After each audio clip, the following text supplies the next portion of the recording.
Hi, and welcome to episode 85 of the Machine Ethics Podcast.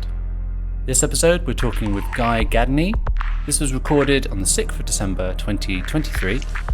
Guy and I talk about new forms of storytelling and placing people inside a story, the LLM hype and the data of LLMs, quantum computing, awareness of data bias, the data lake of murky stuff and data provenance, copyright infringement, and the assets of the creative industries, and possibly the destructive ideology of innovation. If you'd like to listen to more episodes, you can go to machine-ethics.net. You can contact us via email, hello@machine-ethics.net. You can follow us on Twitter at machine_ethics, Instagram, Machine Ethics Podcast, YouTube at machine-ethics. And if you can support us on Patreon by going to patreon.com/machine ethics. Thanks very much and hope you enjoy.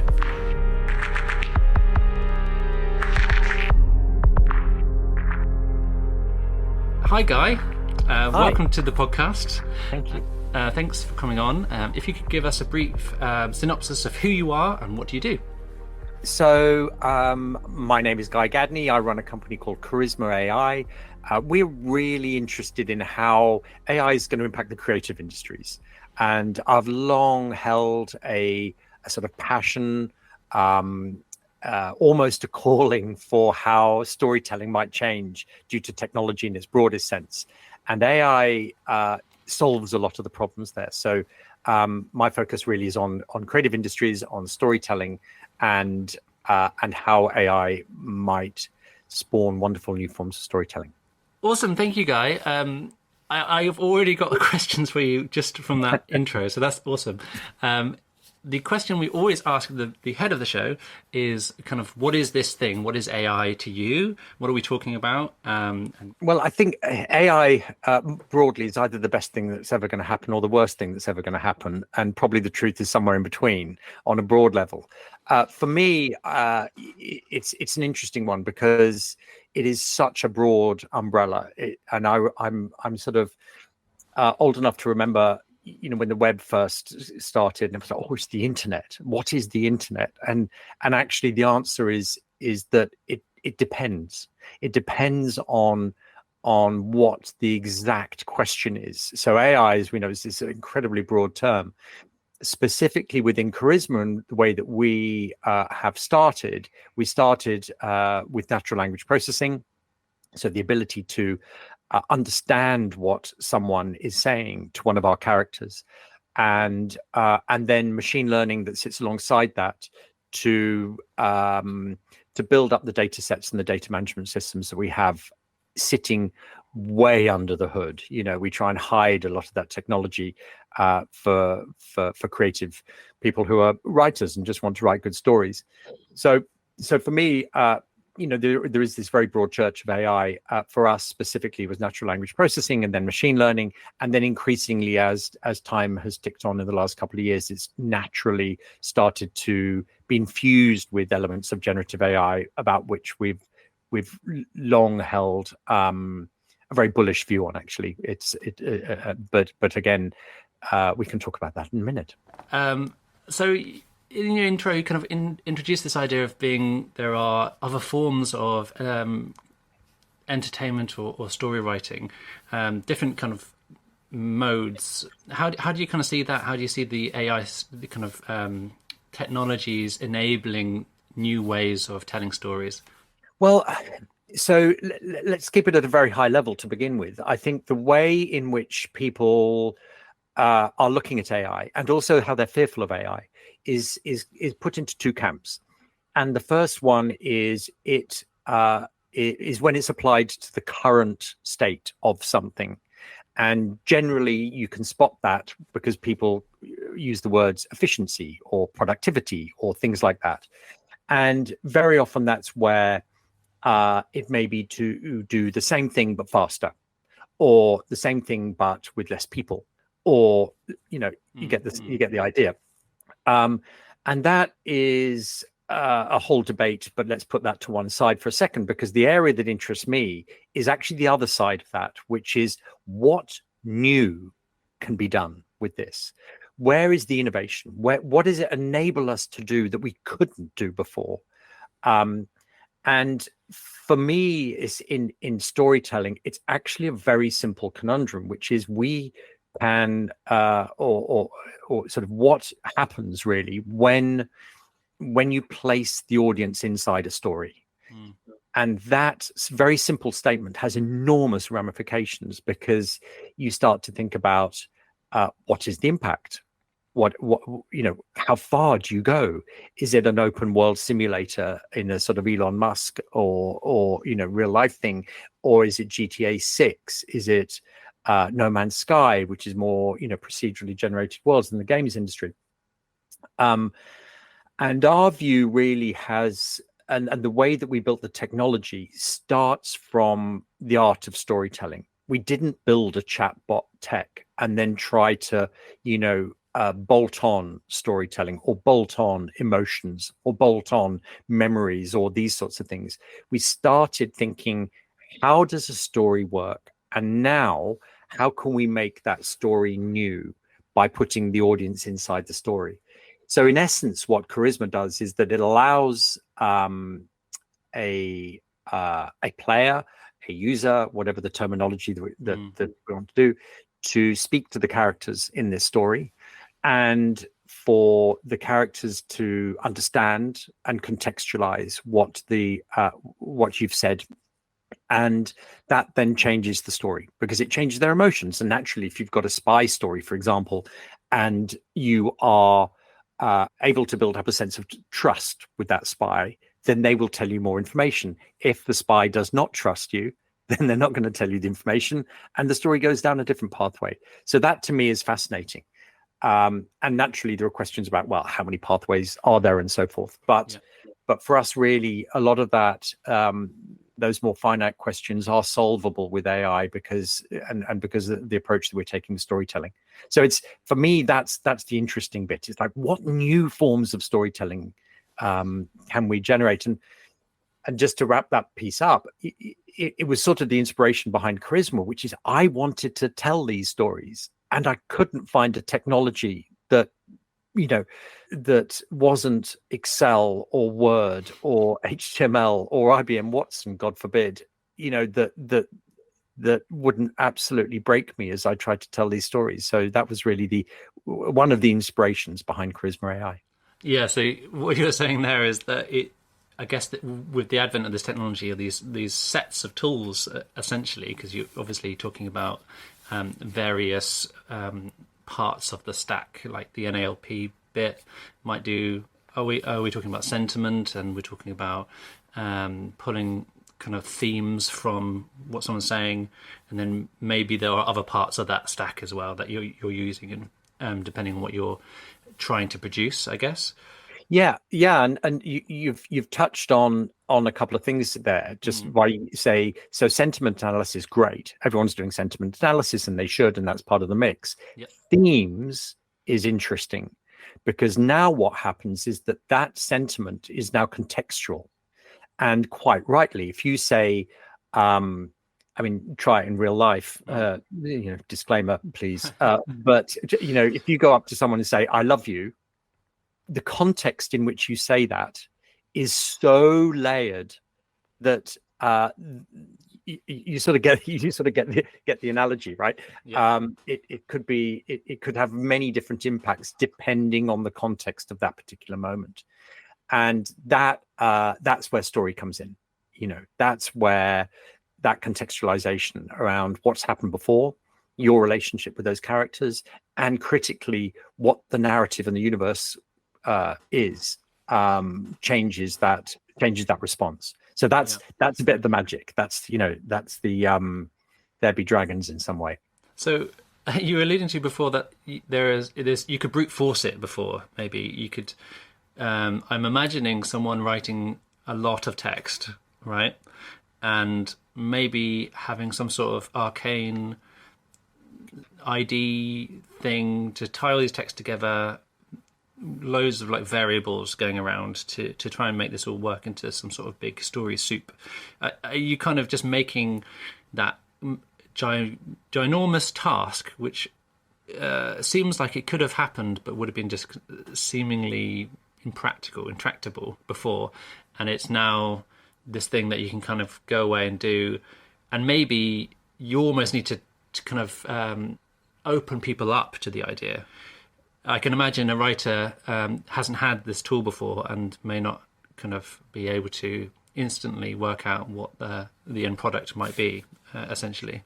I guess those are two questions, but well, they are two questions. I think the latter one first, which is that it depends on the type of writer. And when we were first starting to design the Charisma tech stack, we ran writers' rooms. We ran them with the BBC. We ran them at Story Futures in Bath and Bristol, and a lot of that was really to gauge how we should design the product and tap into that existing workflows.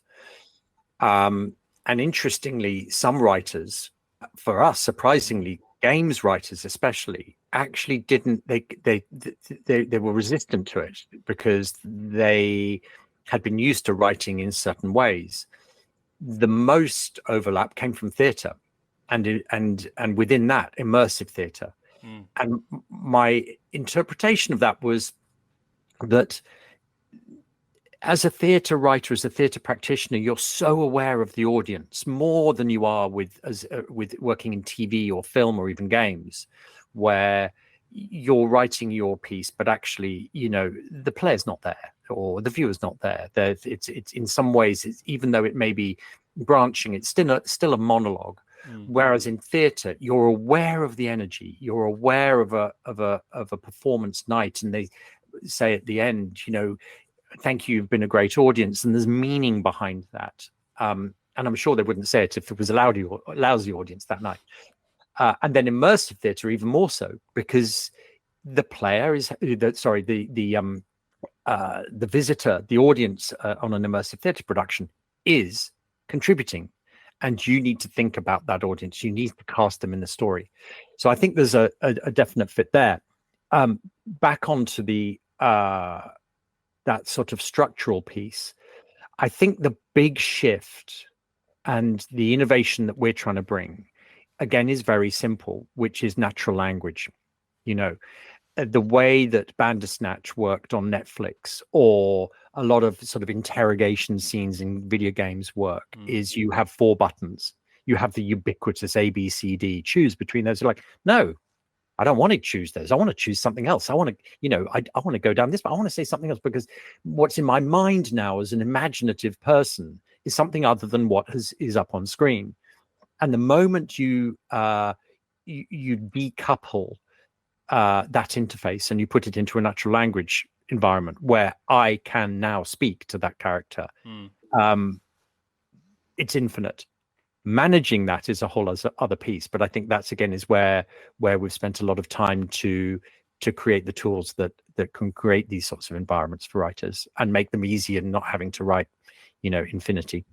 Yeah, exactly. Like, you don't want to end up having to write for all eventualities, because then you're back to square one, essentially. Yeah. So why so bullish? It feels like the recent kind of explosion in LLMs, large language models, has would be some like a boon to what you're doing, or could be utilized in some way, or what's the tension there? Oh, so I think the way it's all in the way you use it, and we were very aware of the hype cycle of things like NFTs and metaverse. And I sort of went, something just doesn't smell right. Does it part of it? No, not really. It may come back further down the track, but having seen a lot of these cycles come and go, those particular ones I was a little bit nervous of. AI, the hype cycle started in the 1950s, arguably. So we're not looking at something which is suddenly new. We're looking at an evolution which has then spawned, sudden growth over the last 12 months. So, really, you can look at a number of different launch points, but ChatGPT clearly was one that leapt into the public conscious.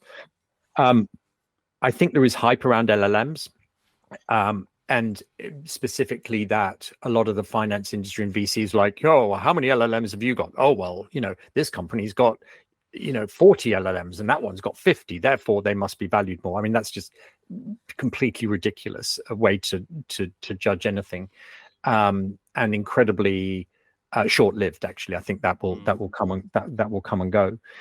So for me, the bullishness comes from actually the long gestation period of AI and the various AI winters that have happened in the past, and that has allowed a series of foundation stones to be placed onto which we build sort of where we are today. I think that then you start to look at where we are today also in terms of the incredible levels of innovation that are coming, and the equal and potentially opposing, questions that are raised around that innovation. And that is sort of where we are today. And I think there's going to be that slight battle. So I'm very bullish about its growth without a shadow of a doubt. And I've often said that I think, AI is not this thing that exists in a bubble. That's part of its difference. It is this tsunami in the sense that it is broad and it is deep, and the volume of change that it's bringing to every element of society, from the coffee cup manufacturer on my desk through to chipsets, through to video games, through to creative industries and manufacturing, transport, all of these different areas. That's different to metaverses or NFTs. It's a very, very different model. So the bullishness, I think, is largely born out of having charted the history of it and then starting to see where it's going to head. It's simply not going away. It simply is not. And I would, I'm at 100% convinced that it's about what we do with it next that is interesting. Yeah, and in your mind, I know we obviously asked that question at the beginning, but are those things, would you say, machine learning things, or are they all of the things that you might associate with AI technologies? So you mentioned NLP, obviously. You might have expert systems, you might have the kind of neural networks, but also all the other things that contribute to machine learning techniques, like support vector machines, decision trees, the whole gamut of those things? Or are you talking very specifically about one specific technology, do you think? Oh, it's the breadth. And that's part of it, is that it's not just one piece. It is that this is a recipe with multiple ingredients, and the way in which you combine those ingredients is very variable. And that only expands the innovation. So it accelerates its growth, broadly speaking, as AI. And by the way, that's before we even factor in quantum computing, which is a whole other podcast. I mean, like a whole other podcast channel, Ben. This is, we will meet again in a couple of years and we can talk about quantum stuff. Okay, cool. Yeah. That's coming down. That's another booster rocket to be fired into this whole thing at some point. Yeah. I guess I haven't, like, the promise of quantum is the kind of instantaneous, producing answers to numerical questions. I haven't really dove into the depths of what that means for machine learning techniques, really, but I can imagine it instantly does stuff right there. A lot of cryptography are scared of what's coming down the line, but is that a silver bullet for like more bigger AI techniques, do you think? Well, I tell you where my head's at today, where are we, sort of almost Christmas 23. I've actually got more interested in smaller language models recently rather than the larger ones. I think there is a breadth which can breed a sort of vanilla output in a lot of ways, and for certain use cases that's great and is fine, is sort of, one thing does everything. But also it tends to breed a homogeneous approach to the outputs, whereas something where where you're tied to a specific set of data, might have a more focused result. And you look at, again, pulling back, you look at the amount of data, the demographic of the data, which sounds a weird thing to say, but and I don't like personalizing technology too much, but let's call it the demographic of the data that is currently in play at the moment. It is very broad, it is very Western, it is very English. Arguably, it's very white, it's very middle class. It's if it's internet, it's very angry. The characteristics of it are probably things in which we should just keep in mind, and it's what we started looking at back in 2018, 2019, when prior to building anything to do with the machine learning with Charisma, we were exploring unconscious bias in AI data sets. And that part of what came out of that paper was an answer which, there was a lot of detail in there around how practically people could think about it. But actually the core was just think about it. Think that there is a bias. If you're thinking about the fact that there is a bias in all of us, but also in the data sets, are you okay with that data set? And to have thought about that, I think is probably is the equivalent from shifting to neutral to first gear. At least you're moving forward. Yeah. I mean, this is the podcast, right? This is everything about what we are here to kind of expose, get out there in the world, try and get people to think harder about some of these technologies and practices. And part of my work and some of the people I've interviewed is that thing. It's like, okay, it's a bit like getting yourself data ready. There was this thing, there's probably still a thing, but like about 5 years ago, everyone was getting data ready or getting digital first and all these sort of terms for businesses because they had these distributed kind of systems and they didn't really know how to use some of this technology coming in because they had data, but it was in different pots and it was in different shapes and all this sort of stuff. Getting data ready was part of that situation where you can actually utilize that data and do some you can do some basic analysis, right? People want to do basic things with data, and if you want to do more exciting things with data, you can start leaning on some of those machine learning techniques as well. But it feels like we need to be getting into this kind of like, have you thought about your data situation? Like, it's not a big data lake. It's like, it's a lake of bias, right? It's a lake of murky stuff. Have you thought about the murkiness of your data? Yeah, absolutely. Because so again, back in probably 2019, I think, I forget the exact chronology, I was doing a fellowship with the Southwest group of Southwest universities, and it was a fellowship on automation. And it was a wonderful opportunity, a particular moment in time, to have a bit of time to deep think about this. That's what the purpose of it was. And a couple of the insights that it gave me, I think, the first one was something I sort of categorized as saying, AI is the cause, automation is the effect. And we were focused on automation. And that is really interesting because suddenly you're starting to look not at, like your question was around which bits of AI is it? It's like, okay, you know what? It doesn't matter. What matters is the effect, and what effect are you having? And and it's automation which is the effect. So let's start there and then work backwards. So I think there was that piece around the philosophy of it, and at the same time, there were a couple of other key things that happened during that period. One was I was researching data provenance. Yep. Where does this stuff come from? And looking a lot at big tech. And I started diving into a legal case between the Authors Guild of America and Google. It started in 2015, which was around, and it stemmed around Google Books. and Google scanning books and copyright.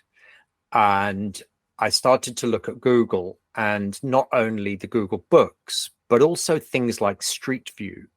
And the fact that Google was going into museums like here in Oxford, and, which are open, technically speaking, open source, Creative Commons, whatever the particular categorization they want to put on it. But in essence, they're open. And yet, when I looked at the Street View version of a museum, which is open, there's the little sign at the bottom right hand saying copyright Google. Like, that's not okay. That is it's just not okay. It's that, and because you're not thinking, oh well, it's just a little label. You're thinking, what is the motivation behind someone making the active, conscious decision to have gone in and said, we were going to scan your collection, we're going to scan your museum, we're going to scan your art, and it's all about getting, and the pitch is, and I know because I've had that pitch myself when I was working for a content owner. Oh, well, what it's going to do is it's going to create new awareness for you. It's going to create new revenue because it's more people coming and more awareness of it, more visitors, footfall, whatever. And yet, actually, what was going on at the very least was then copywriting that material. So that was a red flag to me. Potentially, it was then using that data to train models. And as we know at the moment, with the various cases that are around, it is incredibly hard to prove whether or not that has done. And however, what the CEO of the Authors Guild said at the time around that case was very simple, which is very true, that there is a massive change, redirection of wealth away from the creative industries to the tech. And indeed, I was at a conference a couple of weeks ago in London where one of the speakers there said it in even more visceral terms, which is the tech industry has been on the attack to media industry for years. Just no one's ever called it. It's an absolute outright attack, and it's an attack on advertising. It's an attack on publishing. It's an attack on copyright. It's an attack on everything. And I think, and so what we need to do then, and what I've been keen to energize is an element of awareness within the creative industries, that what the creative industries owns is incredibly valuable, and copyright is important in that, but so is creativity, so are stories as a way to communicate between people. So when you ask about sort of data in its own sense, it reminds me back of when I was working at Penguin Books back in the day, which was sort of CD-ROM days, and I had an IT guy working in the team there, and he talked about all the books that we published as data, and you can imagine how popular that was. But that was the first time that I'd heard, poems or short stories or biographies or, Harry Potter or whatever, collectively referred to as data, and it abstracted it from the things that we love into something that seemed to be something we didn't really care about. And it was a moment, I think, where the two banks of the river moved away from each other, and I've been keen to bridge that ever since.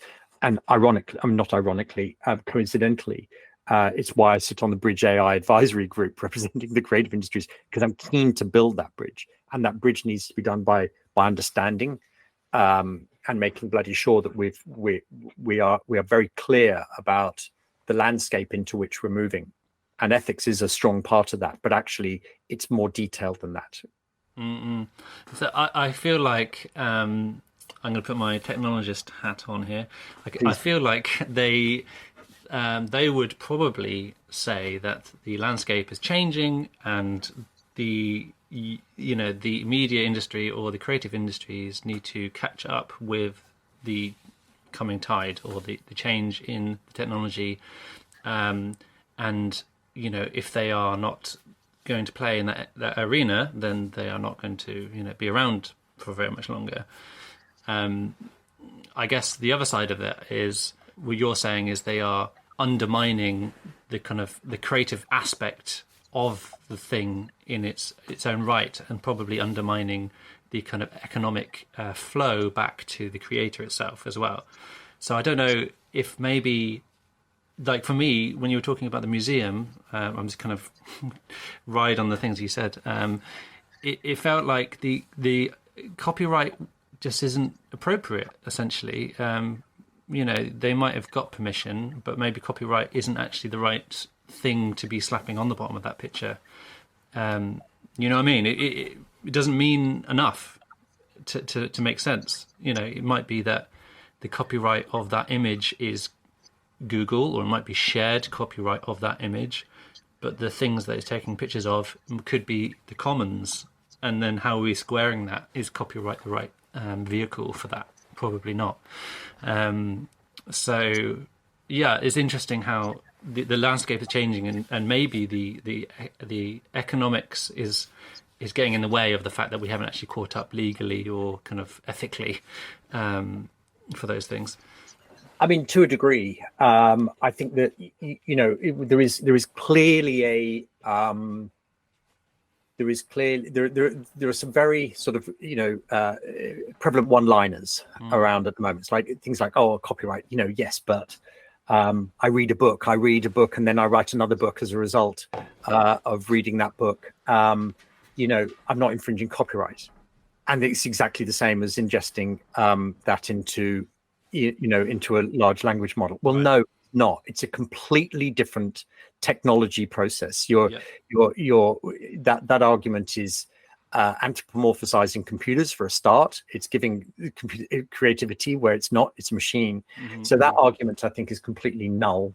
But unfortunately, has value in it. And then, as we look into innovation and ethics and so forth, and the battles recently at OpenAI, for example, clearly that's what that battle was about.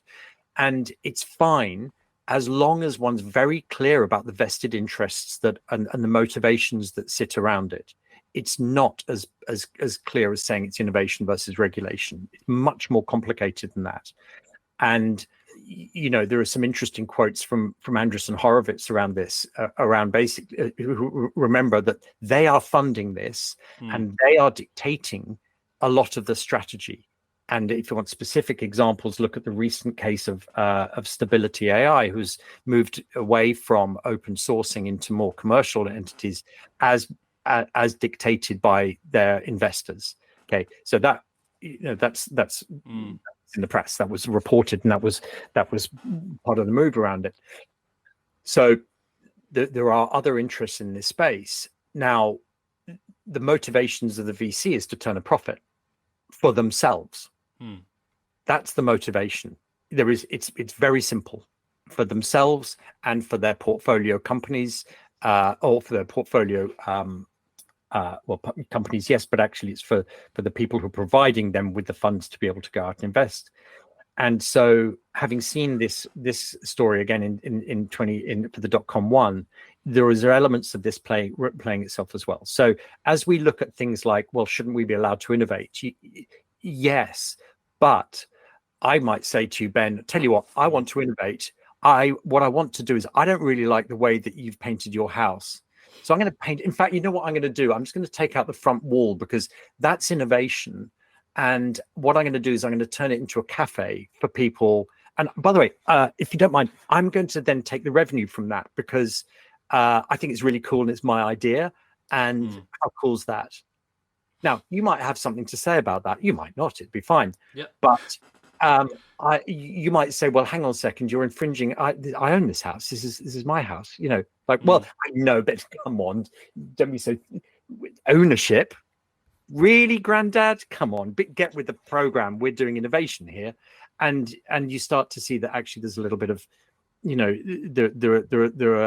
are motivations behind it which are slightly different. So this is a complex. We're operating quite a complex, nuanced environment at a moment in humanity where, unfortunately, nuance is not the flavor of the day, and politically more binary and populist volume gets the piece. So it's complicated, but as long as we're like, I keep going back to our point about data sets and unconscious bias, as long as we're thinking about it, then that's a good thing.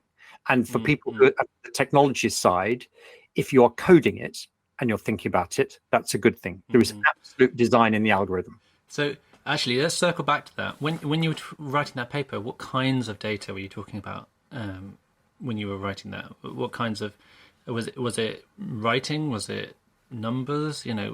Oh, it was so interesting because back at that point, there was very little to work off. We knew that because there wasn't that level of training in the same way that there is now.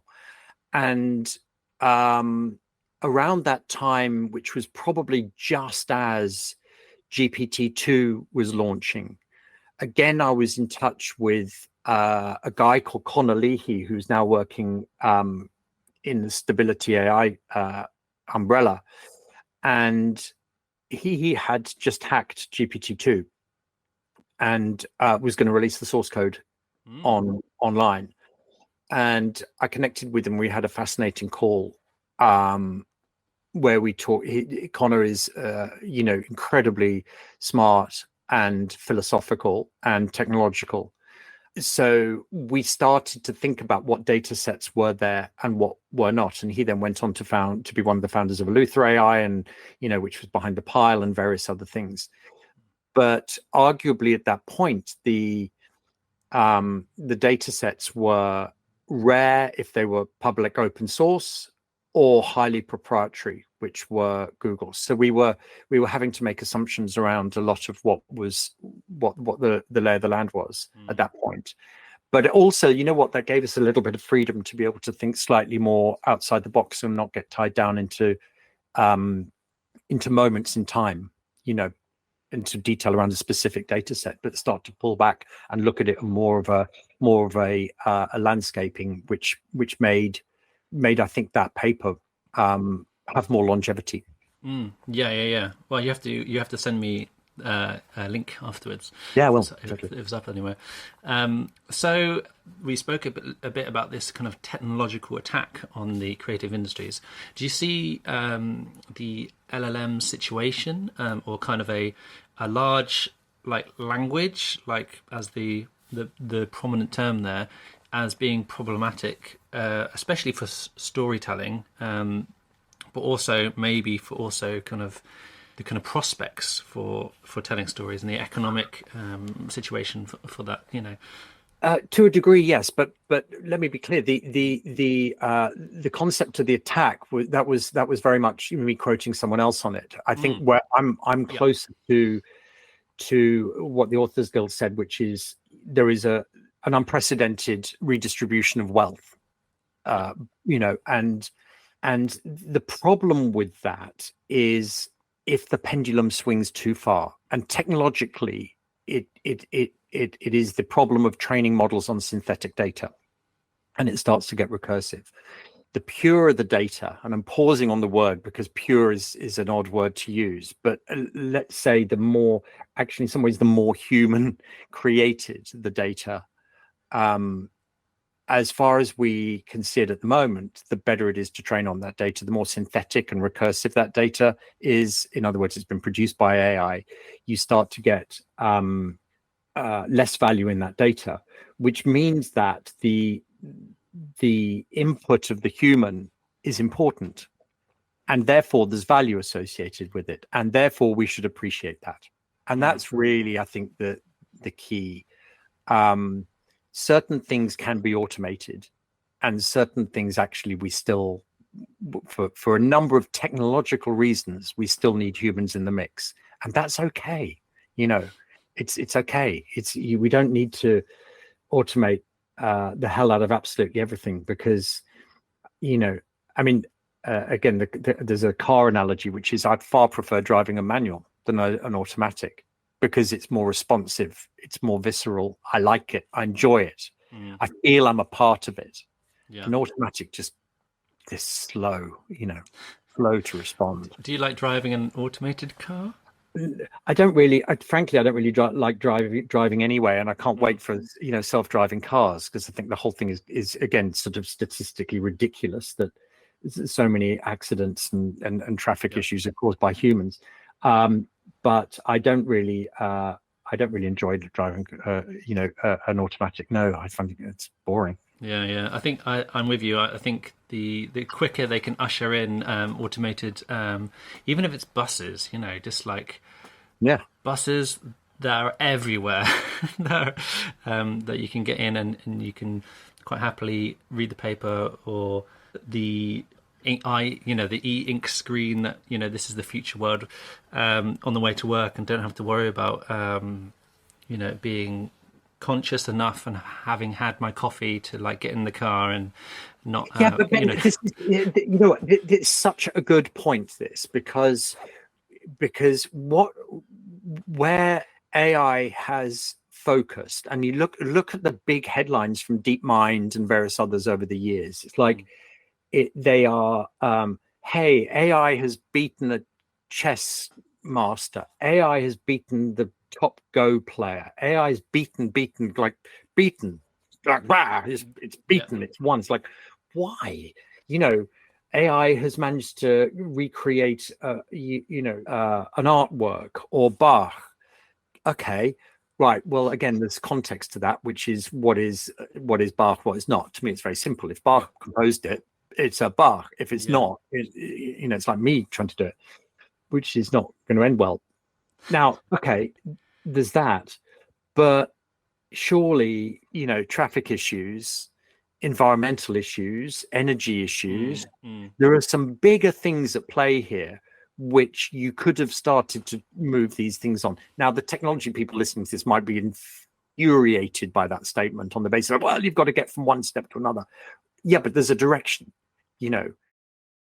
So thank you very much for your time, Guy. The last question we always ask on the podcast is around this idea of, something you might have already said, but, what excites you and what really kind of frightens you about our AI-mediated future? I mean, the creative part of my mind is incredibly excited by it. And I think and I've said that I think as we sit here in 2023, if we were to fast forward to 2030, and again, for context, it's just this week was the first birthday, if you like, of ChatGPT. So let's fast forward 9 years. I don't think we're at 5% of the innovation that we'll see, over of where AI is going to go and its impact, which is probably an easy thing to say. So I think that the way in which we use it is incredibly exciting, and the new innovations that we will see coming out of it, and the new benefits that we see coming out of it, I'm really excited for. Specifically, I'd love it for people to start to turn the lens of AI onto societal issues. I think that's an important piece, and hopefully will become a positive action. I mean, Bridge AI does a good effort to that. In the UK, Innovate UK is looking at, yes, the creative industries, which I sort of involved with, but also manufacturing and construction and transport are the other three. So there is an ongoing focus on that, which excites me.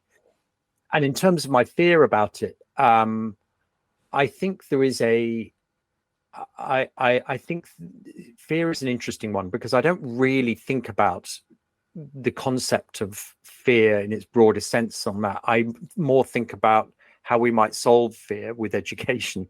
And I look again at sort of the national strategies that Finland did early on with their AI strategy, and it all revolved around educating the country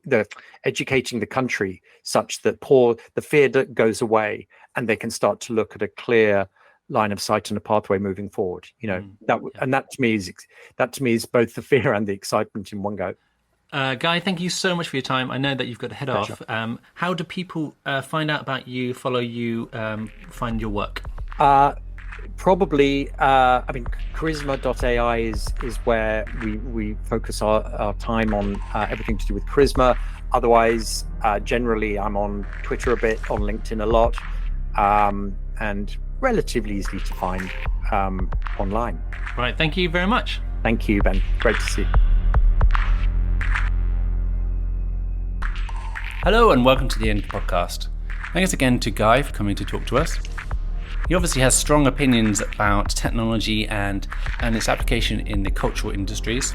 I find the unprecedented redistribution of wealth is probably true, but also it seems like techno-determinism, doesn't it? It's hard to see around that or the different possibilities of how that could have played out.